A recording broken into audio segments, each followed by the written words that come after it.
morning to the people online joining us from around the world. Thank you very much for joining us for the Pairing Jamf Pro with Okta Workflows to automate Mac management tasks. Ohad from Pendo is here to talk us through that. Just before we get started, just a housekeeping note about questions and answers. The way doing this year is that there's in the JNUC app, you can go ahead, find the session noted in there, and if you can ask your questions in there for those in the room, it just means that everybody, both online and in the room, can participate together. You can upvote those questions, so please head into the JNUC app. And yeah, with that, a big round of applause for Ohad, please.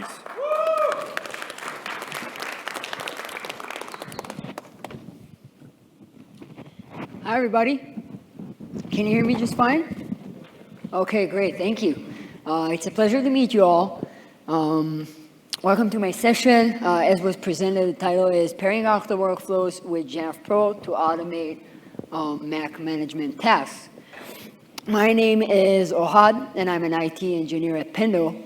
But before we start, I'd like to try something with you guys. So if you guys are feeling good today, raise your thumb up in the sky, thumbs up. If you're not feeling good today or like anything other than good, then you can do a thumb down. Let's see. Okay, that's funny because I'm a psych graduate, and they told us in school that an audience after lunch, after eating, is more approachable, and you guys just prove it. So it's very nice. Yeah, let's continue to the goal of this session. My goal today is to provide you with tools and ideas to solve challenges and create automations for your Jamf Pro environment using Okta Workflows. I will not be diving into Okta Workflows nor the Jamf API, but my goal today is to endorse your creativity. As said earlier, if you have any questions, please put them in the JNUC Q&A app. We'll have plenty of time at the end of the session. If you have any automations, challenges, or ideas you want to discuss, my contact details will be there at the end of the presentation. Feel free to hit me up. I'm sure we can find great solutions for everyone. As for the contents, we're going to start with a very brief introduction. What is Okta Workflows? What is the Jamf API?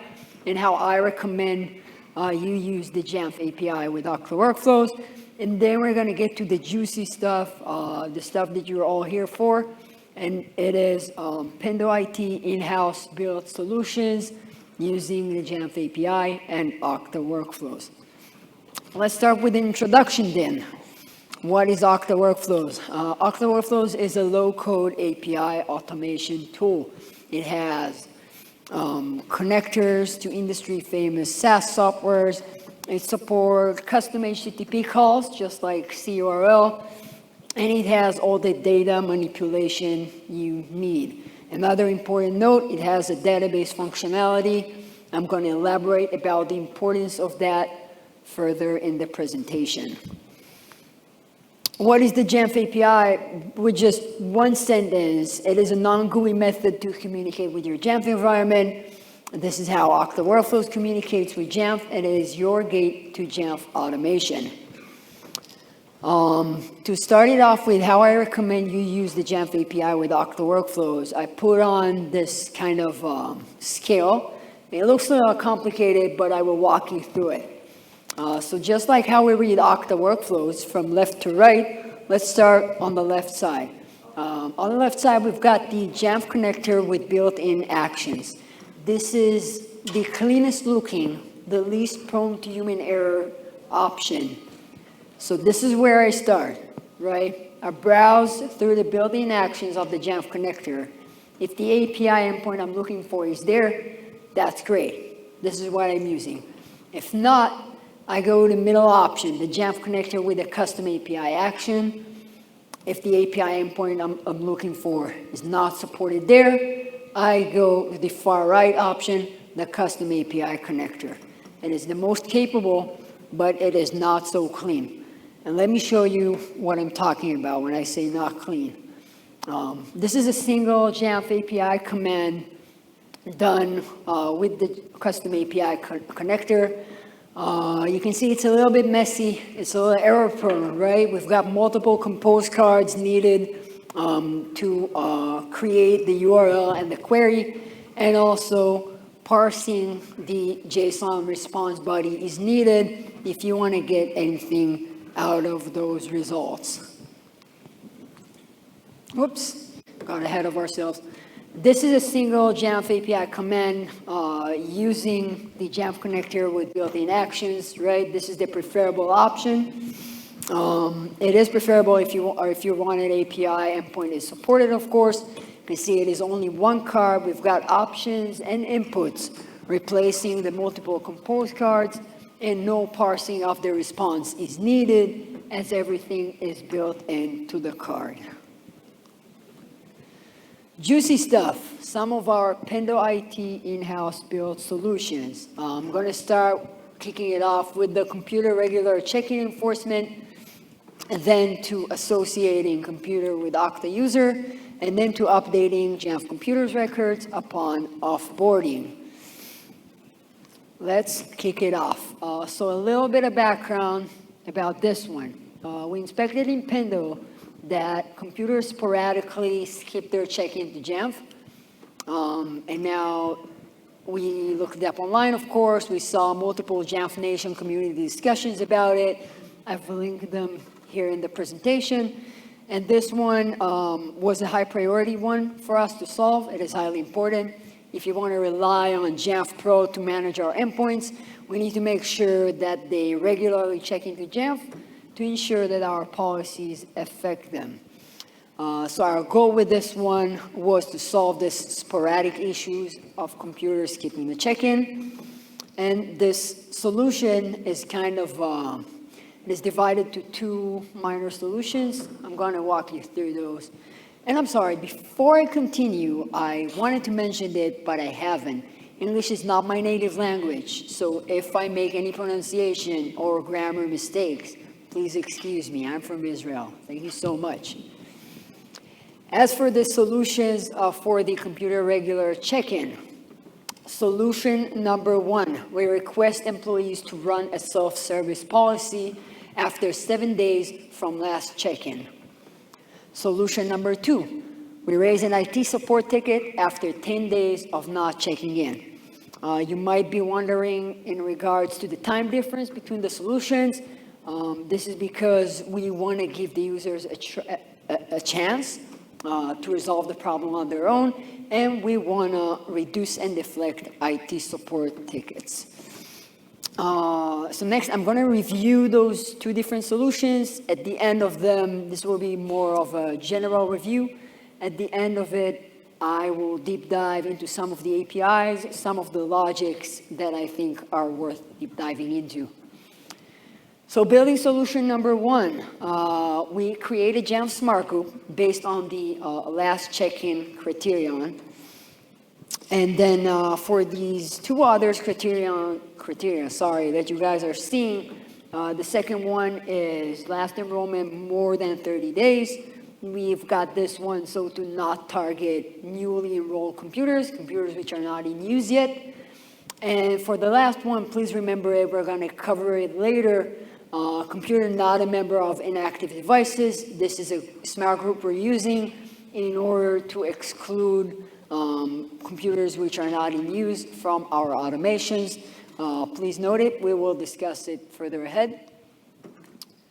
After we've got a Jamf Smart Group, we are creating a Jamf webhook to alert on Smart Group membership changes. For the webhook URL, we're using the Okta Workflows API endpoint URL. For webhook event, we choose Smart Group membership change and select the created Smart Group. What we've got now is Okta Workflow knows when a computer is added and removed from that group. Or in other words, it knows when a computer hits that 7 days without check-in mark and when that computer finally checks in again. The structure of solution number 1. Red cards are the trigger, blue cards are like the data within the trigger, and the yellow cards are Okta Workflows actions. Let's walk through that one by one. So we've got a Jamf Smart Group. We've got a Jamf Webhook sending the data to Okta Workflows. Jamf Webhook contains two lists. Let's start with the top one. Device ID added. When a device ID added, we fetch username based on the computer ID. Computer ID is within the Jamf Webhook. Then we add that user and that device ID to the database. When a device ID is removed, that means this computer checked in again. We remove that record from the database. Now, when I say database during this entire session, I'm referring to an Okta Workflows table. I will elaborate on the use of Okta Workflows table later in the session. Lastly, we build a flow which runs daily, messaging all users in the database. I want to deep dive into some of the parts here of solution one. For parsing the Jamf Webhook contains two lists of objects. That's right, not numbers, not text. These are lists of objects. So consider it when working with those. Those two are event.group added devices IDs and remove devices IDs. I like using the for each Okta Workflows cards in order to run through the lists and perform the actions for each device. I leave it for your consideration to choose whether you are using the for each or the for each ignore errors. Each of them has different advantages and disadvantages. As for fetching a username based on the computer ID, again, take a look at it from the left to the right. You can see that we're injecting the ID to the URL, then we're fetching the location subset, and we are parsing out the username. API endpoint used for that is Jamf API finds a subset of information for a computer. All the API endpoints I will mention in this presentation, they are linked here. So you will have it all after this session ends. So this was solution number one, right? Roughly two flows. One triggered by a webhook controls membership of the database. The second, daily swipe on database to DM users. Now for the second one, and it's pretty similar, so I'm not going to cover it deeply, but some differences are, of course, the target system. Target system here is Jira. Now we switched to Zendesk, but it was Jira instead of Slack, of course. And an important note is that on this one, we add the ticket ID to the database. I'm going to show you now why. Right, so it's pretty similar. We've got a Jamf Smart Group, only this time it is 10 days criterion instead of 7 days. Device ID added, device ID removed. It mostly does the same, but what I want you to notice is the ticket ID. When a device ID is added, we raise a Jira ticket, we put that ticket ID into the database, because when a device ID is removed, we want to have a reference to that ticket in order to resolve it.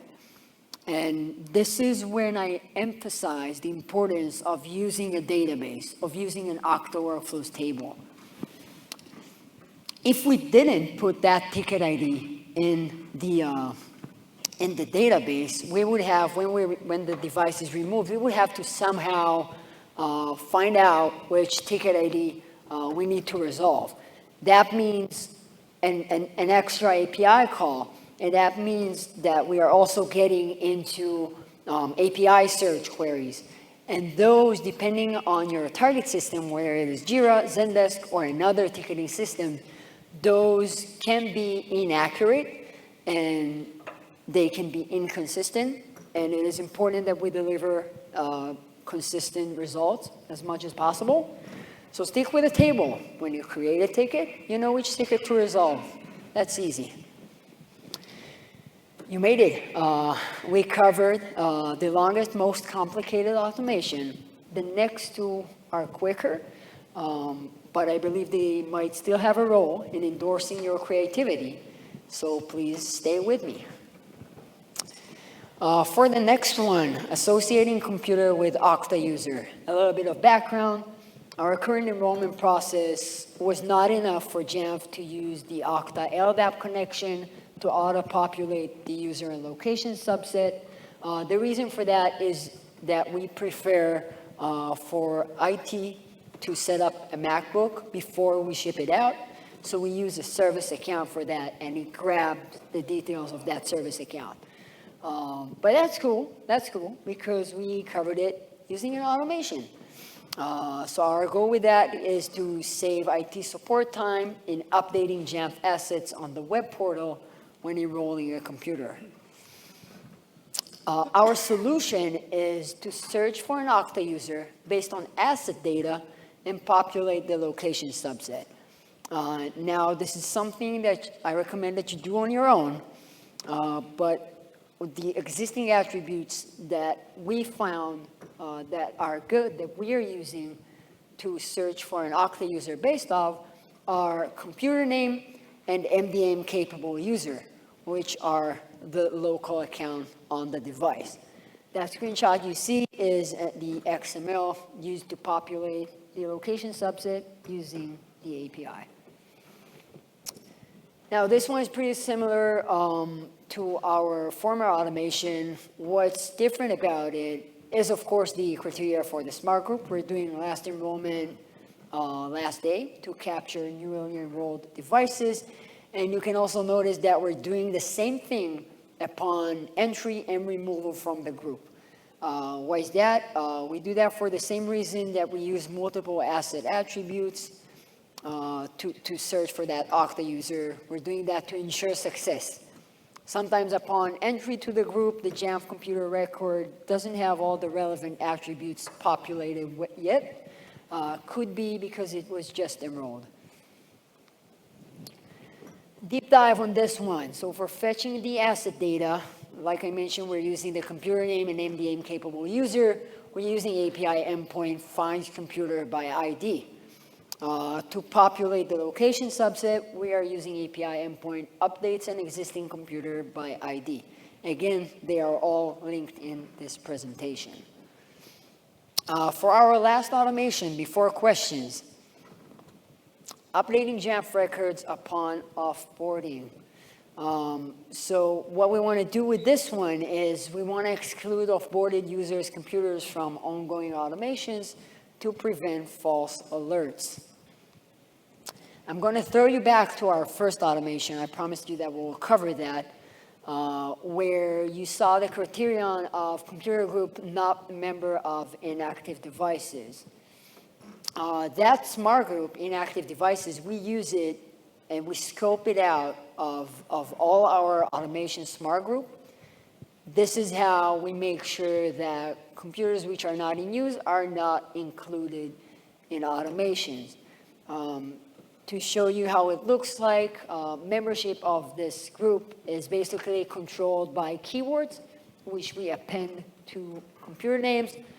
Stuff like pending wipe, stolen, lost.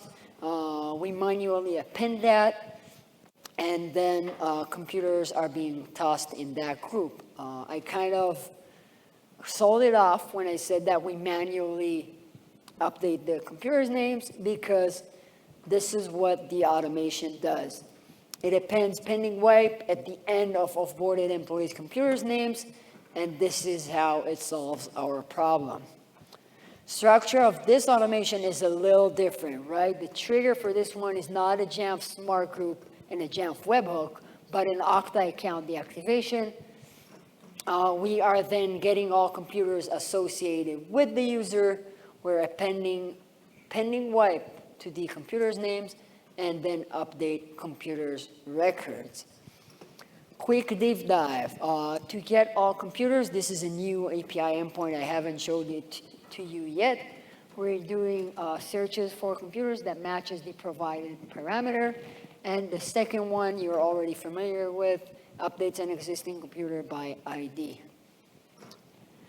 That was it, everybody. Thank you so much for listening. That would be time for questions. Let's wait for our host. Sorry, I'm coming. So thank you for everyone who's submitted a question. We've got one here. If anyone in the room, just a reminder, if you do have a question, please head into the JNUC app, find the question and answer section in there, and do submit that so everyone who is attending remotely can ask as well. So the question that we've got, Ohad, is we currently utilize several offboarding workflows to deactivate termed employees in Jamf Pro and wipe any associated devices with that user. We are running into a roadblock in removing the local user profile created via Okta to Jamf Connect off of the Mac. However, even if the user is deleted out of Jamf Pro, is there an endpoint that we could use to achieve this? It's a very good question. Can I look at it? Well, yeah, it's a very long one. So we currently utilize several wipe and the associated devices with that user. We are running into a roadblock in removing the local user profile created via Okta Jamf Connect off the Mac. However, even if the user is deleted out of Jamf Pro, is there an API endpoint we can use to achieve that? It is a very good question. I don't have the documentation in my head right now. The Jamf API is very capable. If the user asking that question could reach out to me either via email or via LinkedIn, I'd be happy to help in locating that API. Great, thanks for that. Can I ask, is Anonymous in the room with us? We have Anonymous over there. Well, if you bear with me 1 second, I will bring the mic over and maybe we can get a bit more background on that one.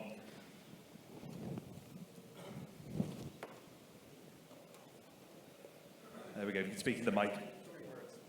Yeah, so we're able to, essentially, if someone's deactivated an Okta or term employee, we can disable the account in Jamf Pro like that, all functions without issue. The problem is we work for a hospital, so we could have an instance where one user in Jamf Pro is logging in to several Mac devices. So we need those user profiles that's created through Jamf Connect to be disabled. So we spent a great deal of time trying to figure out how to achieve this through API, because even if the user is disabled, deleted in Jamf Pro, it doesn't seem to do anything with the actual user profile on the Mac. So essentially we have all these stale records sitting out there on a bunch of different Macs for termed employees, which is eating up memory resources and all that stuff. So. Right, so again, we have to look through the API. If you've done so, and Yes, I trust you did. Tirelessly have tried to. Very well, then that could be covered using a script, right? In Jamf, you've got root permissions. If you are able, I think we've got something similar, so contact me later and I'll send it to you. But like you've got root permissions over the device and you can run bash scripts. If you have some sort of naming convention for the user, so you can locate that user on that endpoint, you can do that via a script. And the batch script can be run via Okta Workflows? Well, either Okta Workflows or Jamf Pro, right? That bash script could be hosted in Jamf Pro and triggered via a policy, or it can be triggered via Okta Workflows. But the most important thing is that you can do that. Okay, cool. That's very helpful. Thank you. Reach out afterwards and I'll be happy to send you a script. Wonderful, thank you for that question and for the extra background on that. We've got another question from James Trousdale. Are there any shared devices in your environment? Would you exclude these devices from check-in policies? How would you handle things like labs or conference room devices with a check-in workflow? That's a great question. So the base of our check-in automation is, let me browse through it real quick. It all starts with the Jamf Smart Group. While excluding devices from automations is possible in Okta Workflows, I prefer doing that from the root. You've got excellent scoping capabilities featured by Jamf for the Smart Group. If you want to make changes, do that. If it's via a group, if it's via device name, if you have some sort of agreed naming method, I would do scoping in and scoping out using the Smart Group, which is the root of the automation. Wonderful. Thank you very much for that answer. We've got them flooding in now with the questions as well. So Yeah, let's go. We've got time. Okay, the next one from Stephen M. It's the renaming of the computer after offboarding is interesting. Is it possible to deploy this policy after a computer has been reset to factory, though, as it will rename it to MacBook Pro by default? That's a very interesting question. So your question is built out of two items. The first item that we're looking for is the trigger, right? We want to see if we can trigger an Okta Workflows from device re-enrollment. I would focus on the Jamf Smart Group and the Jamf Webhook as well.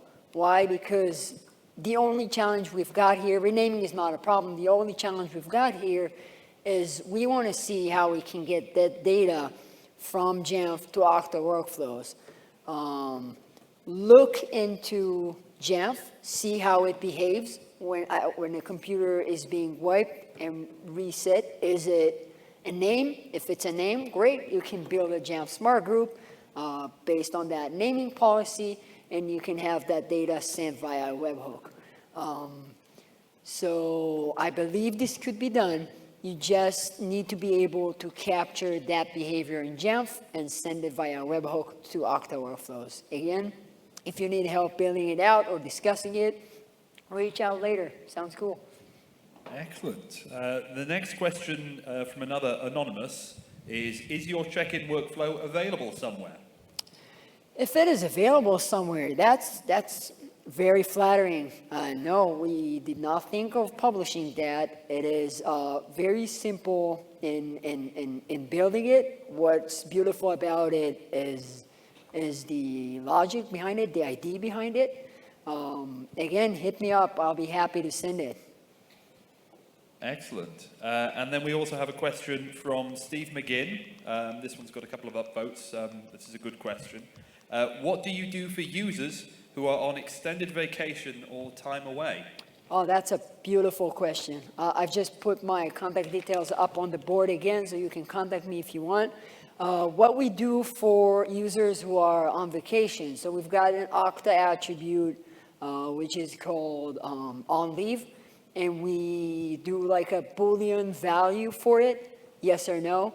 That's how we can easily filter those out using Okta Workflows. This time, we're not able to do it via Jamf, right? Because this is an Okta attribute.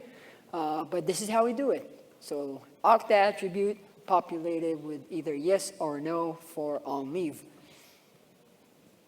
Wonderful. Well, thank you very much. That's the end of the questions we've got here.